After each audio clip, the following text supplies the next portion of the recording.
মন দিয়ে শোনো, কথা বলো না।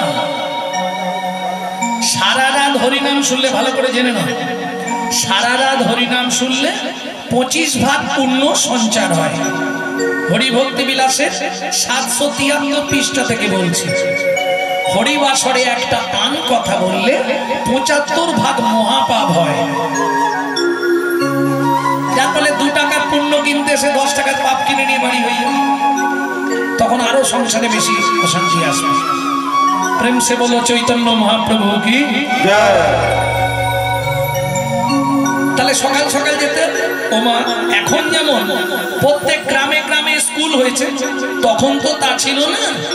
সারা গ্রামের হয়তো এক প্রান্তে গুরু মশাইরা মাঠের মধ্যে পাঠশালায় গাছের তলায় বসে পড়াতো।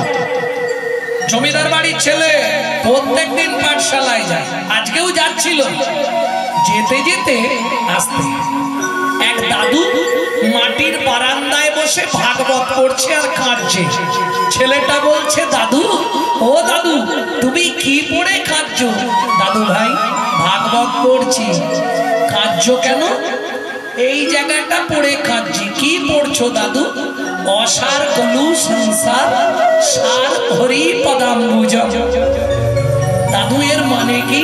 দাদু ভাই, এ সংসারের সার হলো শ্রী হরি চরণ, বাকি সব অসার। এই সংসারটা কলুর ঘানির ন্যায়, বুঝলেন না? এই ঠাকুমারা বলতে পারে, আগেকার দিনে কলুর ঘানি ছিল না, কলুর ঘানি সেই চিপে চিপে নারকেল তেল, সর্ষের তেল, বাদাম তেল সব বার করতো, করে ছিমড়েটা ফেলে দিত। এই সংসারটাও কলুর ঘানির মতো, তোমাকে চিপে চিপে তোমার সব তেল বার করে নিয়ে তোমাকে ছিমড়ের মতো সাইড করে দেবে। এর নাম সংসার। দিতে পারলে সবাই ভালো, না দিলে হয় বদল, তাই না? যতদিন তুমি খাটতে পারবে, গতরের নাম রতনমণি, আর টাকার নাম ভালোবাসার খনি। হ্যাঁ, আসছো। একটা পুরুষের জীবনে নারীর ভালোবাসা কতদিন? পুরুষের পকেটে পয়সা যতদিন। একটা নারীর জীবনে পুরুষের ভালোবাসা কতক্ষণ? বললে নারীর যৌবন যতক্ষণ। তারপরে যে ভালোবাসাটা থাকে ওটা শুকনো ভালোবাসা, রান্না করে দেয়া, বাসন মেজে দেয়া, কাপড় কেচে দেওয়া।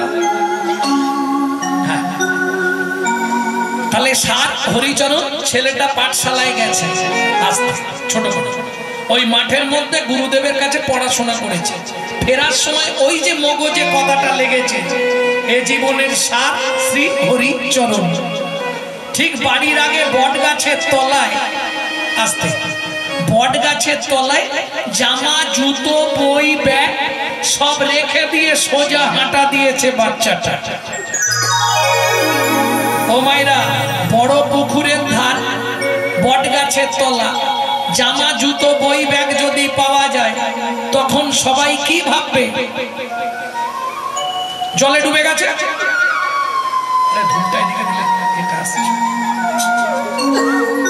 ভক্তমন্ডলী, ভক্তিমতী মায়েরা, জমিদার বলল পুকুরের জল ছিঁচে ফেলা হোক। জল ছেঁচা হয়ে গেল, কিন্তু ছেলেকে আর পাওয়া গেল না। ভাবুন, সারা বংশের মধ্যে একটাই মাত্র ছেলে, সারা বংশের মধ্যে জমিদার বাড়ির এক ছেলে। এরা খুঁজছে পুকুরে, আর তিনি বাবু চলে গেছে ক্ষীরোদ সাগরের কূলে। বসে বসে সত্যযুগের কাহিনী বলছি, বসে বসে নারায়ণকে ডাকছে। লক্ষ্মী নারায়ণকে বলছে, শুনছো কি? একবার তুমি যাও। যাবো? হ্যাঁ যাও। ছেলেটার কোমর পর্যন্ত মাটি লেগে গেছে, উই পোকা লেগে গেছে। এইবার কিছুদিন থাকলে বডিটাও নষ্ট হয়ে যাবে, তুমি একবার যাও। নারায়ণ এসে দাঁড়িয়েছে, খোকা কে? আমি শ্রী ভগবান।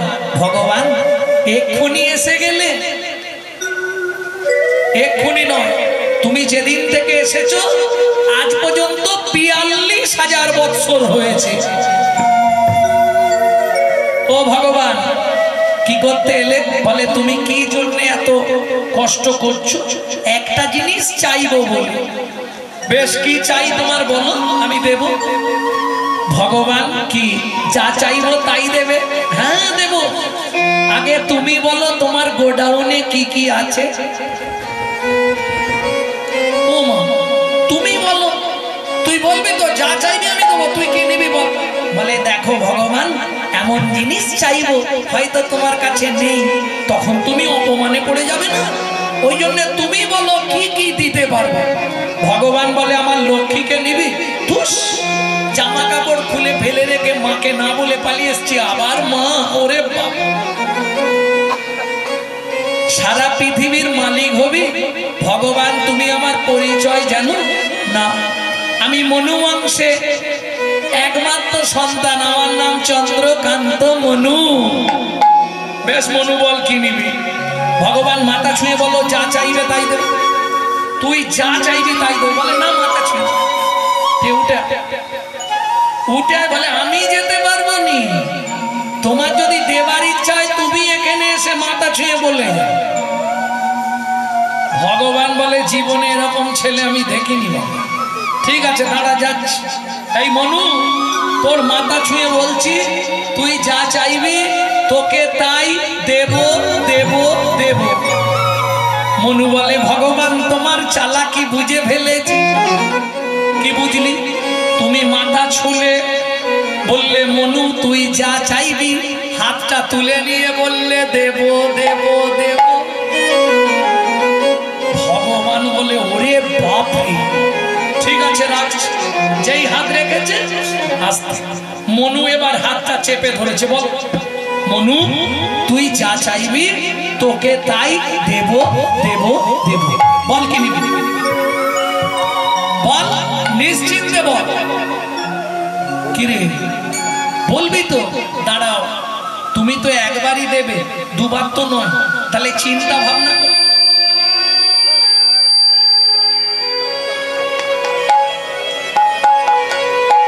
তাহলে চিন্তা ভাবনা করে বলবো না? আচ্ছা বল, বল কি নিবি? আরে বলবি তো, কাঁদছিস কেন? ভগবান কি সত্যি দেবে তো? হয় তুই বল, নালে কেঁদে নে, আর নালে কাঁদবি যদি আগে কাঁদ তারপর বল। না না, তুমি দেবে তো? নিশ্চয়ই দেবো। বল কি নিবি? বড় বাসনা জেগেছে মনে গো,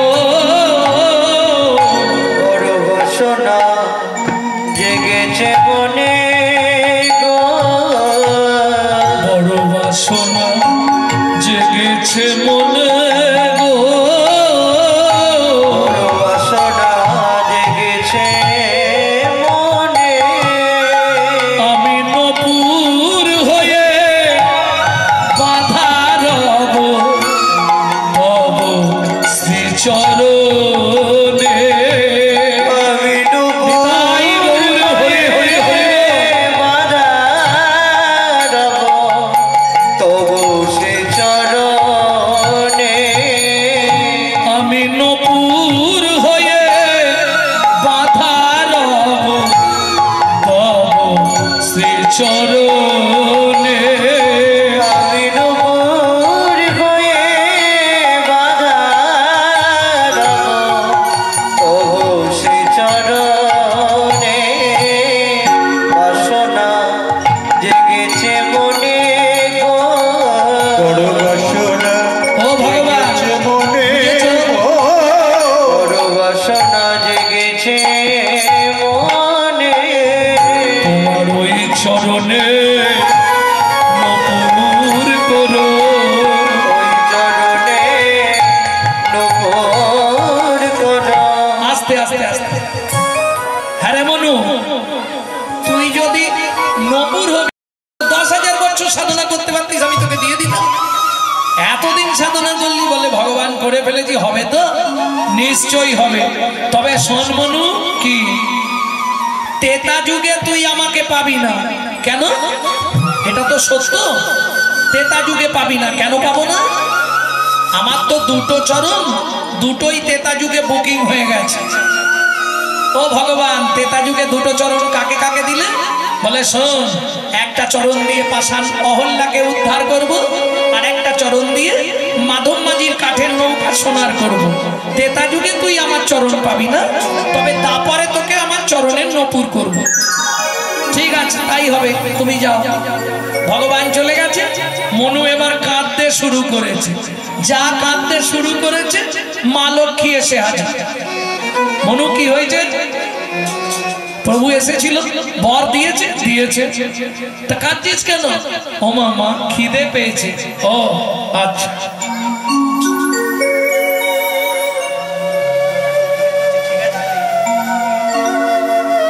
ঠিক আছে, কি খাবি বল? তুমি যা দেবে। মা এক থালা খাবার এনেছে, ক্ষীর পোষা, নে খেয়ে নে। মনু বলে খাবো কি করে? কেন, হাত দিয়ে খাবি? ও মা, আমার হাত দুটো তো উই পোকায় খেয়ে নিয়েছে। ইস, আয় আমার কোলে আয়, আমি খাইয়ে দিচ্ছি। মনু বলে ওইটাই তো চাইছিলাম এতক্ষণ। মা লক্ষ্মীর কোলে বসেছে, মা লক্ষ্মী খাবারটা মনুর গালে দিচ্ছে, নে খা। মনু বলছে খাবো না। কেন খাবি না? ও মা, আমাকে একটা বর দাও। কি বর বল? তুমি শুধু একবার বলে দাও, মনু, তেতা যুগে তোর ভগবানের সঙ্গে দেখা হবে। কিছু বুঝলেন? ভগবান বলেছে তেতা যুগে দেখা হবে না। মনু দেখছে এমন গন্ডগোলটা বাঁধাবো, এইবার দুজনের মধ্যে অশান্তি শুরু। ও মা, বলো না। এখন মা লক্ষ্মী তো ব্যাপারটা জানে না। মা লক্ষ্মী বলছে ঠিক আছে,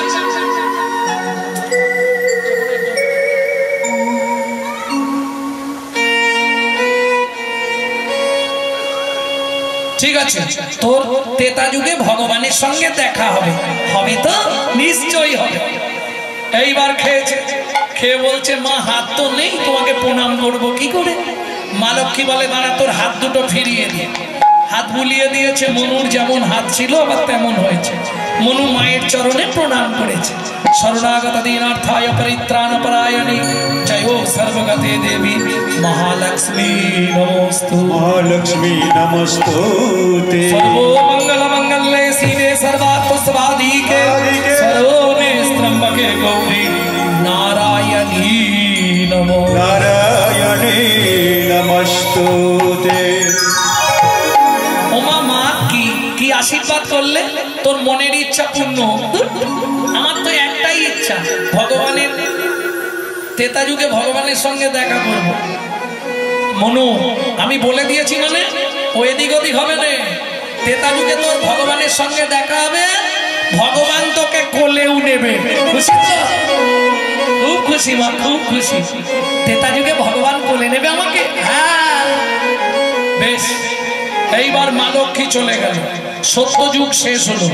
মনু চলে গেল গুরুদেবের আশ্রমে। মনুর গুরুদেবকে কর্ণম মুনি। এইবার তেতা যুগ এলো। তেতা যুগের ভগবানকে রামচন্দ্র। প্রেম সে বলো ভগবান রামচন্দ্র কি। যত জোরে পারেন বলে নিন, আগামীকাল রামের জন্মদিন। কেমন? প্রেম সে বলো ভগবান রামচন্দ্র কি। অহল্যা মোচনকারী ভগবান রামচন্দ্র কি। এইবার চলুন।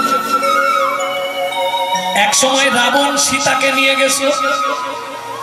এর মধ্যে অনেক গোপন কথা আছে, সেগুলো আর এখন বলার সময় নেই।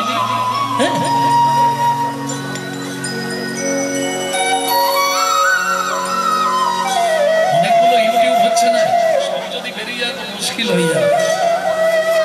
এগুলো তো গোপন তথ্য নয়, এগুলো তো রামায়ণে নেই। এগুলো পড়তে গেলে আপনাকে বাল্মীকি জিস্ট পড়তে হবে। সবাই বলে, শুনেছি রাবণ নাকি সীতাকে হরণ করেছিল, বলে না বাবা? কথাটা প্রবাদ হয়ে আছে। আস্তে মায়েরা খুব মন দিয়ে শুনে নিন কথাটা, এটা মিথ্যে কথা। কি করে মিথ্যে? একদম আমি গ্যারান্টি দিয়ে বলছি এটা মিথ্যে কথা। কি করে বলছি? আপনাকে প্রমাণ দিয়ে দিচ্ছি আমি। এক সময় রাবণের আদেশ ছিল মন্ত্রীর কাছে, প্রজারা না কর দিতে পারলে তাদের আঙুল কেটে রুধির এনে রেখে দেবে।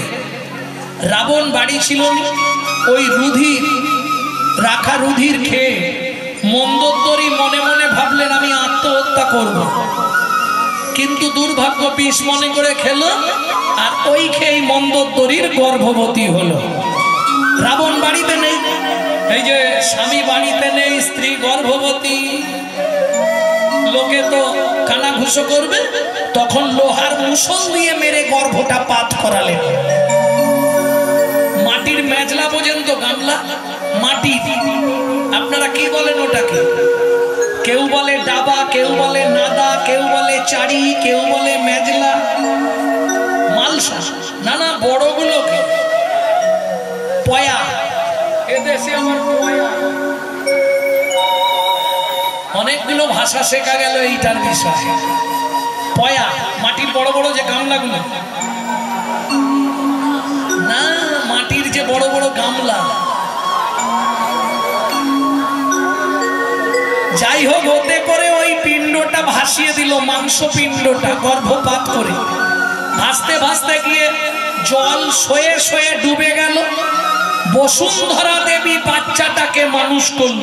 ভালো করে বুঝবেন, জনক রাজা হাল করছিল, তুলে দিল। তোমাদের দেশে তো হাল হয়, হালের ফালায় যদি কোনো বাচ্চা লাগে সে বাঁচবে? নাম কিনা হাল করতে করতে সিঁথুতে উঠে পড়েছে সীতা। বসুন্ধরা দেবী তুলে দিলেন জনক রাজাকে। জনক রাজার ঘরে মানুষ হলো। এইবার চলুন, তাহলে যদি মন্দোদরীর গর্ভজাত হয়, রাবণের কে হবে? বিচার আপনারা করবেন। শুধু তাই নয়, প্রত্যেক দিন ইন্দ্রর বাগানে ছিল পারিজাত ফুলের গাছ। ওই পারিজাত ফুলের মালা তৈরি করে রাবণকে দিয়ে যেত, সীতার গলায় পরিয়ে চোখের জল দিয়ে সীতার চরণগুলোকে ধুয়ে দিয়ে রাবণ সীতার চরণ পুজো করত প্রত্যেক দিন। তার প্রধান সাক্ষী কে ছিল? বিভীষণের স্ত্রী সরমা দেবী। যখন বিভীষণ রাবণকে যাচ্ছে তাই করে বলছে, সরমা দেবী প্রতিবাদ করেছিল, বাইরে দেখে কারো বিচার করতে যেও না, আগে তার অন্তরটা দেখার চেষ্টা করো তুমি। সীতা বলছে, বাবা এটা কেন তুমি করলে? রাবণকে বলছে। রাবণ কাঁদতে কাঁদতে বলছে, মারে কৃমিন্দম মুনির অভিশাপ, যতদিন ভগবান রামচন্দ্রের চরণ ধুলি আমার এই রাক্ষস কুলের বাস্তুতে না পড়বে, ততদিন আমার এই রাক্ষস কুল উদ্ধার হবে না।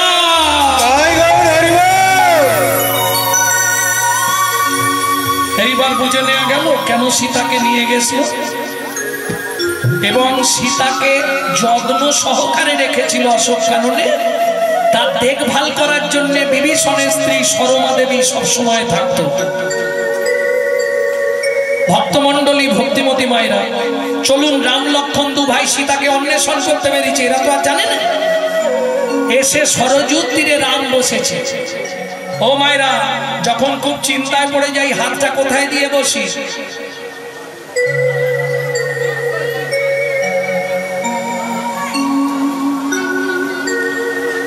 রামচন্দ্র সরযূ নদীর তীরে গাছের শিকড়ের ওপর বসেছে। চিবুকে ধনুক দিয়া বসিলেন রাম। বাল্মীকি রামায়ণ থেকে বলছে, চিবুকে ধনুক দিয়া বসিলেন রাম। খানিকক্ষণ পরে লক্ষণ এসছে। গুরুজনের সামনে এলে গুরুজনকে একটা প্রণাম করতে হয়। লক্ষণ এসে রামকে প্রণাম করতে গিয়ে চমকে উঠেছে, দাদা কাজ ভাঙায় পা কেটেছ, আর নালে শামুকে তোমার পা কেটেছে, দেখি রক্ত গল গল করে বেরোচ্ছে। পাটা তুলে চোখের জল দিয়ে লক্ষণ পায়ের তলাটা ধুইয়ে দেখছে, এক ফোঁটাও নয়, কোথাও কাটেনি। রক্ত কোথা থেকে গড়িয়ে আসছে? ওমা, রামচন্দ্র যে ধনুকটা রেখেছে, সেই ধনুকটা পড়েছে একটা ব্যাঙের পিঠের ওপর, আর ব্যাঙটার নাক দিয়ে মুখ দিয়ে গল গল করে রক্ত বেরিয়ে আসছে। শোনার সঙ্গে সঙ্গে রামচন্দ্র ধনুকটা ফেলে দিয়ে ব্যাঙটাকে কোলের মধ্যে তুলে নিয়েছে।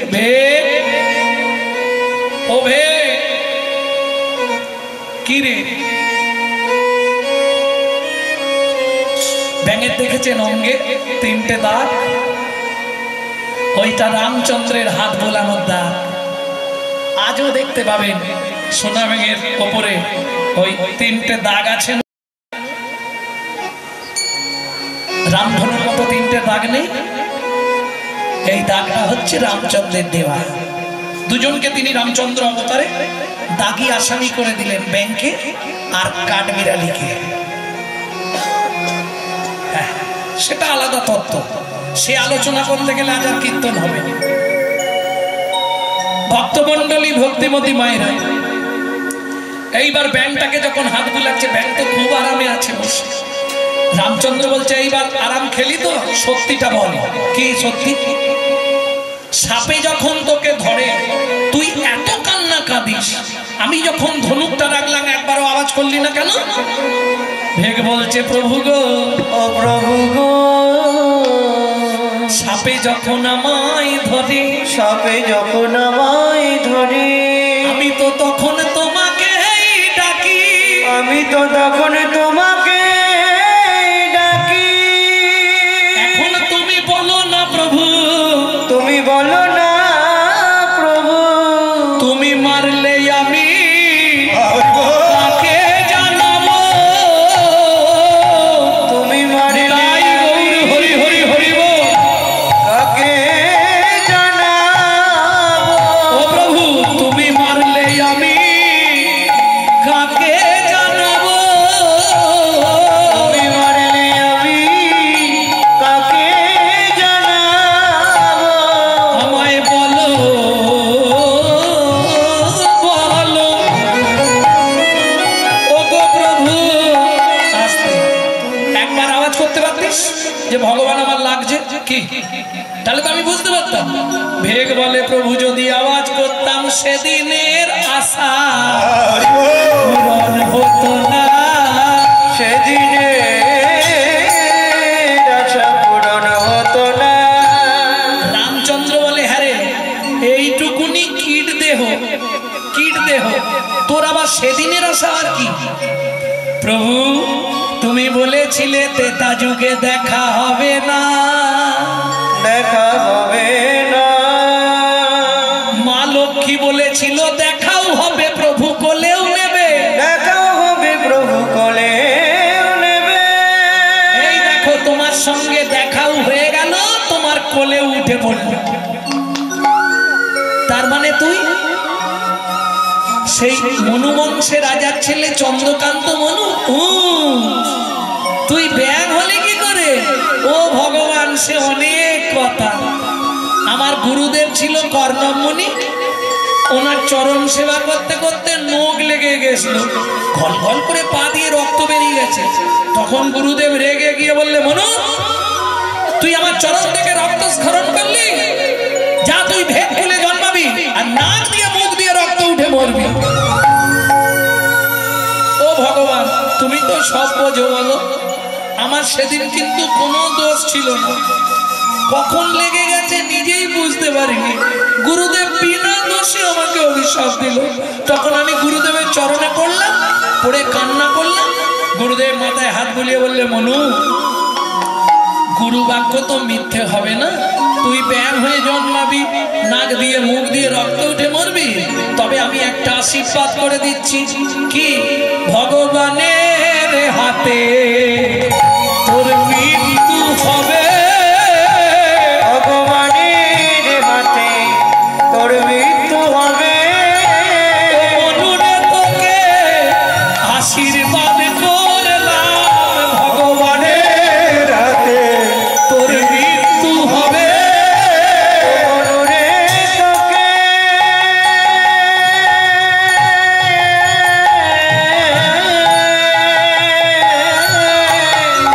আশীর্বাদ করলাম, ভগবানের হাতে মৃত্যু হবে। ও ভগবান এবার আমাকে মরতে দাও, তো মরার আগে একটা কথা বলবো। বল। আগত দাপারে তুমি আমাকে তোমার চরণের নপুর করবে তো? নিশ্চয়ই করব। তাহলে ভগবান একটা কথা রাখো, কি সত্যি বলবে তোমার কোন পাটা আগে চলে? ডান পা। তাহলে শোনো না ভগবান, কি রে, আমার গুরুদেবকে তোমার ডান পায়ের নপুর করবে আর আমাকে তোমার বাঁ পায়ের নপুর করবে। ভগবান বলছে মনু, যে গুরুদেব তোকে অভিশাপ দিল, যে গুরুদেব তোকে নাক দিয়ে মুখ দিয়ে রক্ত উঠে বলতে বললো, তুই কিনা তাকে আমার চরণে দিতে বলছিস? মনু বলে ভগবান, গুরুদেব অভিশাপ দিয়েছে এটা সত্য, কিন্তু তুমি সত্যি বলো তো ভগবান, কি গুরুদেব যদি অভিশাপ না দিত তোমার সঙ্গে আমার দেখা হতো না? তা হতো না। তাহলে গুরুদেব ঠিক করেছে না ভুল করেছে? তোর দিক থেকে বিচার করলে ঠিক করেছে।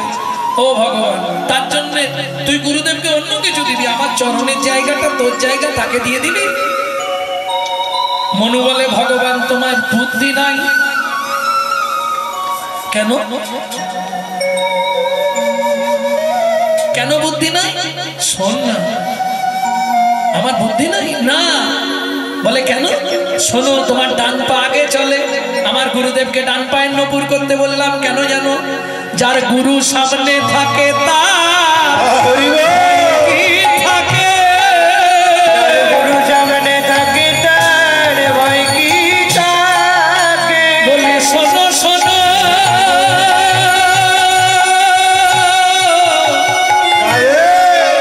ও ভগবান, যার গুরু সামনে থাকে তার ভয় কি থাকে। তুমি শোনো শোনো, ও ভগবান,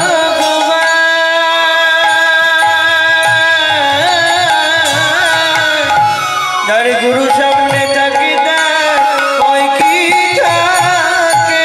বলে গুরুর মতো দয়াল নাই গো, গুরুর মতো দয়াল নাই গো। আমার গুরু হলো প্রেম কল্পতরু। আমার গুরুর মতো দয়াল নাই গো। ও ভগবান, এবার আমায় মরতে দাও। ভগবান বলে না রে ভে, তোকে এখন আমি মানব দেহ দেব। কেন? শোন, এতক্ষণ তুই যা বলেছিস আমি শুনেছি, এবার আমি যা বলবো তুই শুনবি। এত বলি ভগবান ব্যাংকটাকে মানুষ করে দিল। মনু, এইবার চুপ করে দাঁড়া। মনু বলে কেন? ভগবান গাছের শিকড় থেকে নিচে নেমে বসলেন রামচন্দ্র। মনু বলছে ভগবান এটা কি করছো? আমি দাঁড়িয়ে থাকবো, তুমি আমার পায়ের নিচে বসবে? এটা কি করে হয়? অপরাধ হবে না? ভগবান বলছে বললাম না এতক্ষণ তুই যা বলেছিস আমি শুনেছি, এবার আমি যা বলবো তুই শুনবি। বলো। এখন দাঁড়া মনু, তোকে একটা প্রণাম করি। তারা মনু তোকে একটা প্রণাম করি। তুই আমার জ্ঞানে রাখি,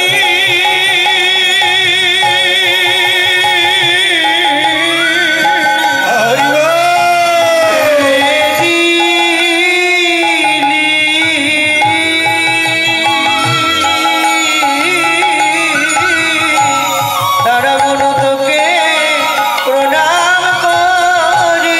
তুই জ্ঞানে রাখি, খুলে দিলি যারা মনু তোকে প্রণাম করি। তুই আমার জ্ঞানে রাখি, খুলে দিলি যেন তোর মতো হতে পারি। হরি হরি খুলে দিলি তোর মতো হতে পারি, রাখি, খুলে দিলি তারা মনু তোকে প্রণাম করি। ভক্তমণ্ডলী, ভক্তিমতী মায়েরা, তাহলে অসার কলু সংসার সার হরি পদাম্বুজম। ভগবান বললে মনু তুই চিন্তা করিস নে, তুই যে সাধনা করেছিস তোকে শুধু দাপর যুগে নয়, তোকে কলি যুগেও আমার চরণেই নিয়ে যাব। সত্যি ভগবান? হ্যাঁ রে। তবে 24 বছর বয়সে আমি যেদিন সন্ন্যাসে যাব তোকে আমার পিয়ার কাছে দিয়ে যাব।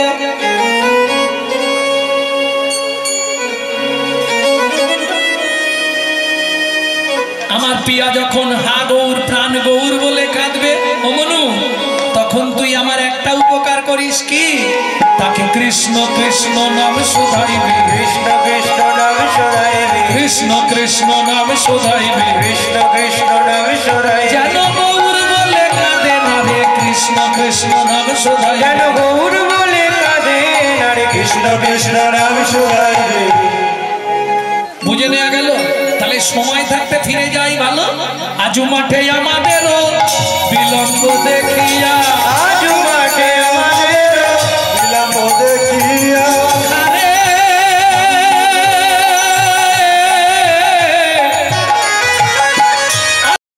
আমাদেরও বিলম্ব দেখিয়া, আজু মাঠে আমাদের বিলম্ব দেখিয়া, কেন বুঝি কান্দে মাতা পথ প্রাণী চাইয়া, এত বুঝে কাঁদে মাতা পথ প্রাণে চাইয়া।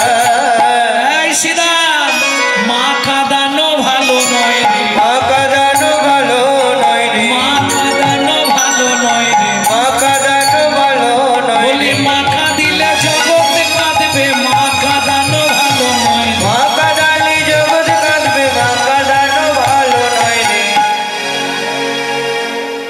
এখন তো সংসারে অশান্তি এই নিয়েই বেশি, কি তাই তো?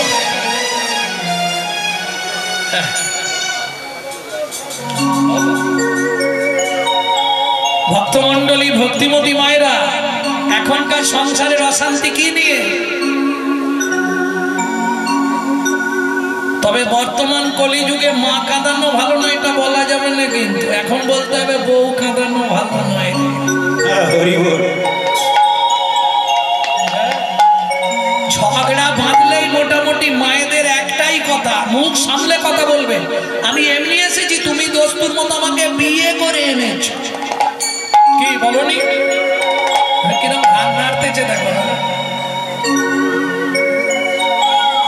আচ্ছা, এটা সত্যি কথা? ও জবার মা, এদিকে তাকা, এটা সত্যি কথা?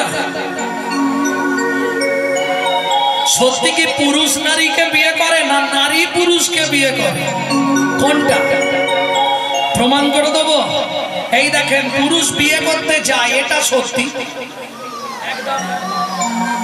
গিলে করা ধুতি পাঞ্জাবি পরে আর মাথায় একটা কি লাগায় বলুন, মোটু টপুর টপুর, পায়ের নাকড়া জুতো, কি গিলে করা ধুতি পাঞ্জাবি, আসতে টুপুরের একদম টপ লেভেলে একটা ঝেঁটার কাটিল থাকে না, হ্যাঁ, শালা বিয়ে করতে যাচ্ছি, ঝাঁটা কাটিটা খুলে ফেলে দিবি তো না, মাথায় ঝাঁটা নিয়ে বিয়ে করতে যাচ্ছি। কেন? শাস্ত্র বলছে ওটাই হলো সিম্বল, যেদিন থেকে বিয়ে করলি একটা ঝাঁটা তুলে রাখ। যেদিন বিয়ে করতে যায় বরের ছাতি একবারে 56, বাবা যাওয়ার ভাব।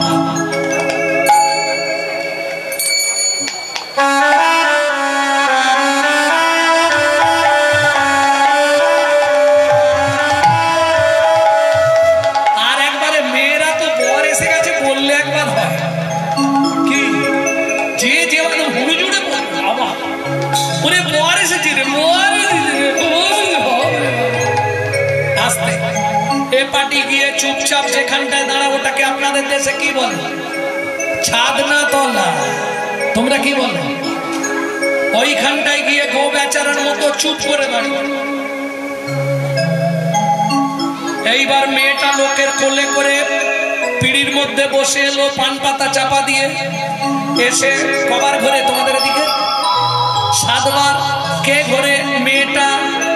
এইবার পান পাতা খুলে আগে মুখ দেখে কেটা? মেয়েটা। মালা বদনের সময় কে আগে মালা দেয়? মেয়েটা। হাত বাঁধার সময় কার হাত আগে দেয়? মেয়েটা। খই পোড়ানোর সময় কে আগে আগে যায়? মেয়েটা। তাহলে বিয়ে করলো কেটা? কি গো, আমার প্রশ্নটা নয়, প্রশ্ন হচ্ছে 3 বার ঘুরলে হবে না, 7 বারই ঘুরতে হবে। কি এক্ষুনি মায়েরা বলবে তুমি কি জানবে 7 পাকে বাঁধা? কি বেঁধেছ? সত্যি বলো, কিছু বাঁধতে পেরেছ? কি কি বেঁধেছ? সাতটা পাক কেন?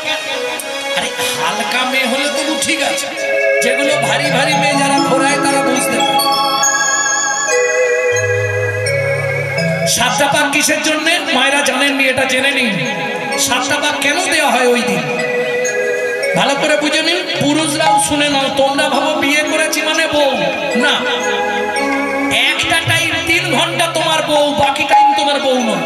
24 ঘন্টায় 8টা কাল, একটা কাল নারীর নিজের জন্য স্বাধীন, বাকি 7টা কাল স্বামীর কাছে 7 রকম ভাবে পরিচারিকা, যার জন্য 7 পাক। বুঝে নাও 7টা পাক কি কি বলে দিচ্ছি। সোহাগে ভগিনী রমণে রমণী, সোহাগে ভগিনী রমণে রমণী, ধ্যানে গানে রামাত্রী জননী, ধ্যানে গানে রামাত্রী জননী, অন্নপূর্ণা গৃহলক্ষ্মী, অন্নপূর্ণা গৃহলক্ষ্মী, দাসীবাদী বা কিঙ্করী, দাসীবাদী বা কিঙ্করী। তাই তো 7টা পাক মারি, তাই তো 7টা পাক মারি। বুঝতে পেরেছো না? মাথার উপর দিয়ে গেছে। সোহাগে ভগিনী বোন, রমণে বউ রমণী, ধ্যানে জননী, যখন ভাত খেতে দেবে অন্নপূর্ণা, যখন সন্ধ্যাবেলায় তুলসী তলায় পু, তখন গৃহলক্ষ্মী, যখন রাত্রিবেলায় স্বামীর পায়ে তেল দেবে তখন দাসী, এখন উল্টে গেছে মাসি।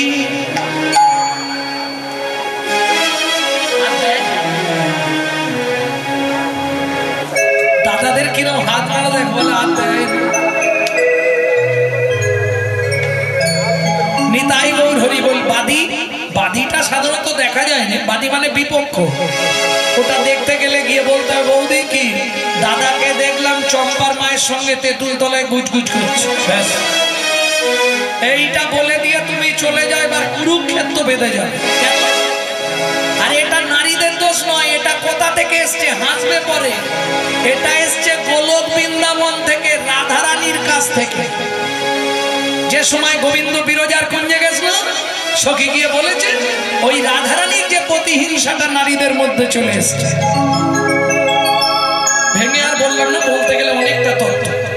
প্রেম সে বলো চৈতন্য মহাপ্রভু কি। তাহলে মায়েরা বুঝে গেলে 7টা পাক কেন দেওয়া হয়। এটা বাহ্যিক তত্ত্ব বললাম, এবার ভেতর তত্ত্বটা বলবো। কিরকম নারীর চরিত্র অতি সে কঠিন, নারীর চরিত্র অতি সে কঠিন, কে বুঝিবে বলো তাই, বুঝিবে বলো তাই, বুঝিতে অবধি নারী লেগে বিধি, বুঝিতে অবধি নারী লেগে বিধি, 7 দিনে গড়িল যায়, 7 দিনে গড়িল যায়।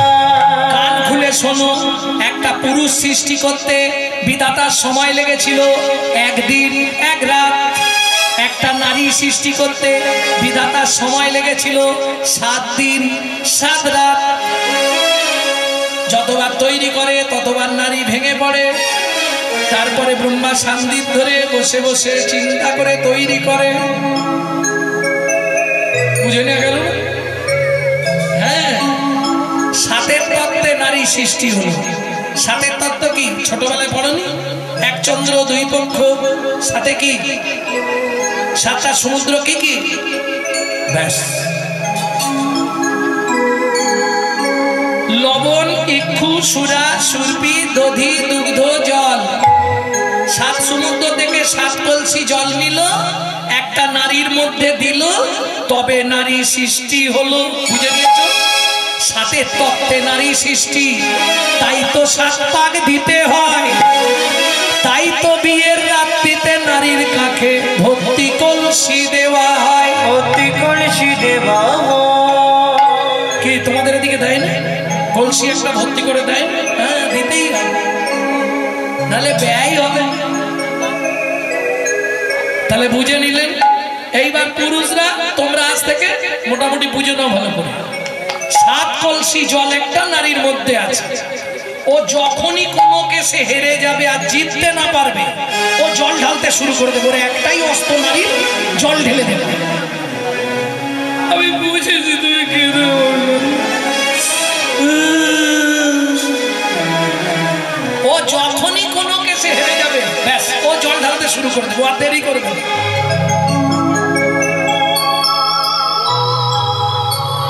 ভক্তমণ্ডলী ভক্তিমতী মায়েরা এটা বুঝলেই হয়ে যায়। তাহলে সংসারে অশান্তিটা কি নিয়ে? মাকে নিয়েই বেশি তো নাকি? গোবিন্দ বলছে সীতাম তোদের মা থাকলে কি হবে? কানাই তুই এমন বলছিস শুধু তোদেরই মা আছে, বলছি শুধু তোদেরই মা আছে? আমারও তো মা আছে না, খালি তোর মায়েরই বড়াই করবি তুই?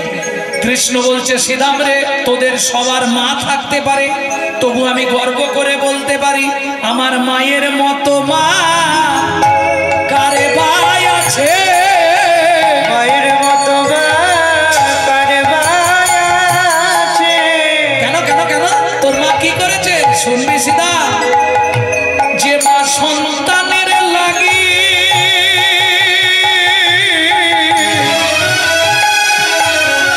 নিজের স্তনে বেচে,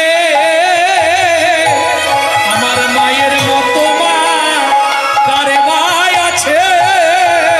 সন্তানের লাগি নিজ স্তন বেচে, যেদিন ধরা হয়ে ধরা দিলা হরি হরি হরি বল। স্তন বেচে, মায়ের মতো মা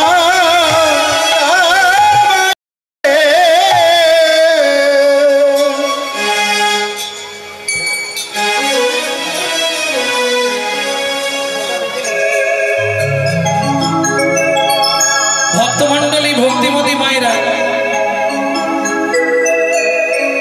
সবাই ইচ্ছা করলেও তো পারবেন না, কারণ সবার কপালে হবে না। সবার কপালে কি সব হবে?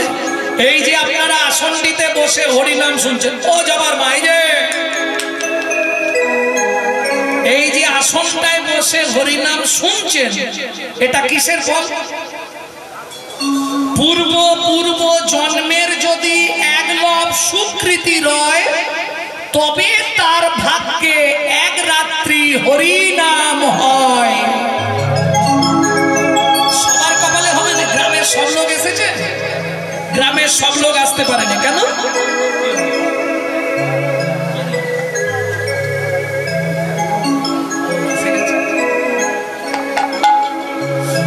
সবার কপালে তো হবে না। একটু 5 মিনিট না না, দল এসে গেছে।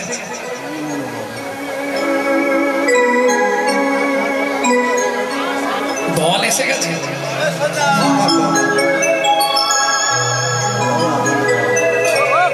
ভক্তমণ্ডলী ভক্তিমতী মায়েরা,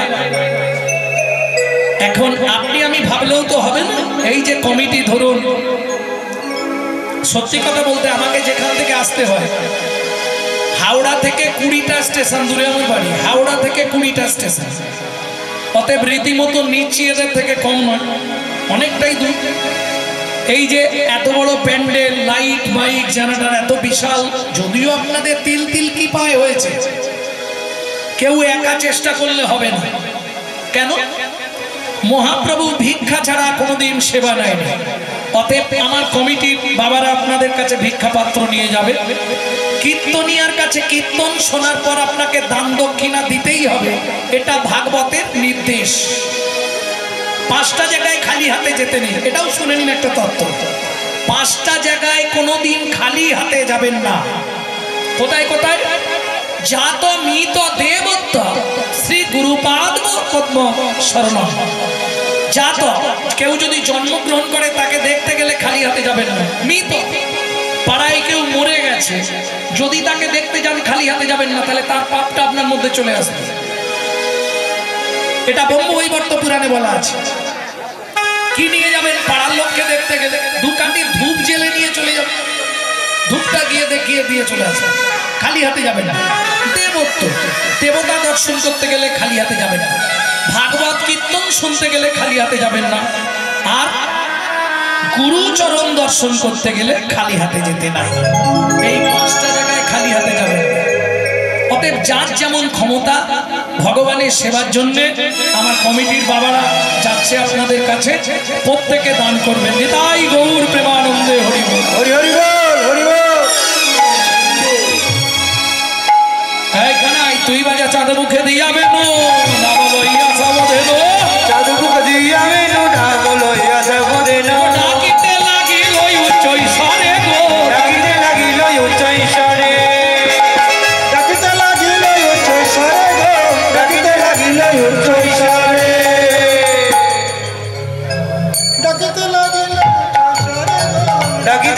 ছিল উচ্চ ঈশ্বরে শুনিয়া কানু রবেন ঊর্ধ্ব মুখে রায় দেন শুনিয়া কানু রবেন ঊর্ধ্ব মুখে রায় দেন শুনিয়া কানু রবেন ঊর্ধ্ব মুখে রায় দেন শুনিয়া কানু রবেন ঊর্ধ্ব মুখে রায় দেন উচ্চবেলি পিঠের ওই উপরে রে, উচ্চবেলি পিঠের ওই উপরে। উচ্চবেল বিটের উপরে উচ্চবেল বিটের উপরে অনুসারে বেনুরা বুঝিয়া খামোশা, অনুসারে বেনুরা বুঝিয়া কলস অনুসারে বেনুরা বুঝিয়া কলস আসি আমি নীল নিজ সুখে গো আসি আমি নীল নিজ সুখে আসিয়া মিলে নিজ সুখে গো আসিয়া মিলে নিজ সুখে যেমুদে বলেছিল ফিরিয়া করতে কইল, এ দেনু জীবনে ছিল ফিরিয়া করতে কইল মনে যেতে ছিল ফিরাইয়া করতে কইল এ দেনু জীবনে ছিল ফিরিয়া করতে কইল চালাইলে বকুলের মুখে গো চালাইলে বকুলের মুখে চলেছে গোকুলের মুখে গো চলেছে গোকুলের মুখে সে তো বাতি অনুপম আগে নাই বলো না সে তো কান্তি অনুপা আগে ধায়ে বলে রাম সে তো কান্তি অনুপম আগে নাই বলো না সে তো কান্তি অনুপা আগে ধায়ে বলে রাম আর শিশু চলে ডাইনে ভাবে গো আর শিশু চলে ডাইনে ভাবে আর শিশু চলে ডাইনে ভাবে গো আর শিশু চলে ডাইনে ভাবে আর শিশু চলে ডাইনে ভাবে গো আর শিশু চলে ডাইনে ভাবে আর আমার সুদাম বাঁচে ভালো সভা করিয়াছে ভালো সভা করিয়াছে এই রাম সুদাম বাঁচে ভালো সভা করিয়াছে তার মানে নব শ্যামে গো তার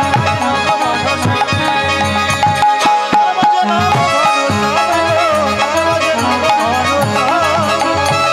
বনবাজে শিখাবেন পুরেন গগনে গরুর দেন বনবাজে শিখাবেন গগনে গরুর দেন পথ চলে করে কত রঙ্গ, চলে গণপতি রঙ্গ ভগবান কৃষ্ণচন্দ্র কলা আনতে গেলেন জটিলার কদলী বাগানে, আর কলা আনতে গিয়ে কলাবতীর সঙ্গে দেখা হলো। রাধারানী সোনার প্রদীপ জ্বালিয়ে গোবিন্দকে দর্শন করতে এসেছে, তাই গোবিন্দকে দেখেই বললে মধু ওই না বেশে এসো তুমি দাঁড়াইয়ে রয়েছি আমি। ওই রাবে যে এসো তুমি দাঁড়াইয়ে রয়েছি আমি তুয়া বন্ধু লইবার তরে গো, বন্ধু লইবার তরে গো ও মধু রবি যখন বইছে পাটে মুই গেনু যমুনার ঘাটে দুহা লাগি চারি প্যানে চাই, চারি বাড়ি যায় চঞ্চল ধবলি সনে কত না হেঁটেছ বনে, জবানে চাঁদ মুখ গিয়াছে শুকাই। চাঁদ মুখ গিয়াছে শুকায় মধু তোমার এখন বিশ্রামের প্রয়োজন, আমারও মন্দিরে যাইয়া কর্পূর তাম্বুল খাইয়া আলিশ করো তাহা গিয়া। আলিশ করো তাহা গিয়া গোবিন্দ বলছে এই যে 5টা বালিশ ছাড়া আমি ঘুমাই না, পালঙ্ক ছাড়া থাকি না। 5টা বালিশ দিতে হবে, পালঙ্ক দিতে হবে, যেমন তোমরা দিয়েছো আমাকে। তবে বহু কমিটির কীর্তন করেছি, এখানে কীর্তনে এসে সুখ আছে, বেশ ভালো। 5টা বালিশ দেবো, তুমি চিন্তা করো না। গোবিন্দ বলছে রাই কোথায় দেবে? রাধারানী বলে শোনো বধূ, আমারও দয় মাঝে বিচিত্র পালঙ্ক আছে।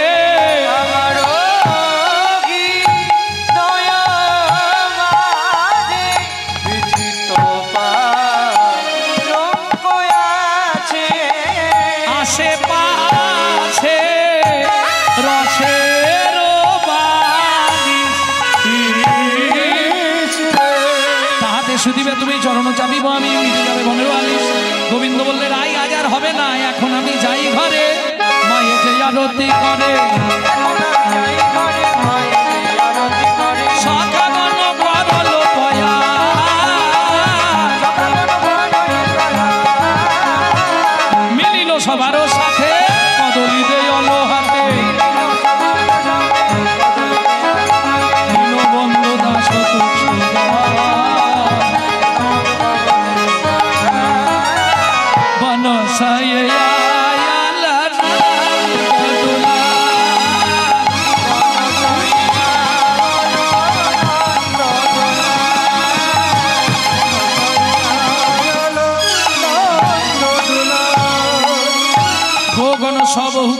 বেশ হলো, মন্দিরে চলে নন্দলাল মা যশোমতী রাম গোপালের সেবা দিয়ে এবার আরতি শুরু করলেন।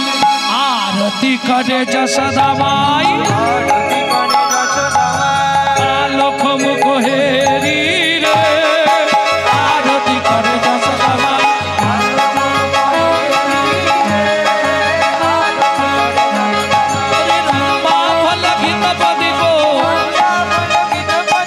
পুষ্প রচিত থারি রে, আরতি করে বালক হেরি রে, আরতি করে যশোদামাই। নারী গণ সব উলুধ্বনি দে, শিশু গণ করতা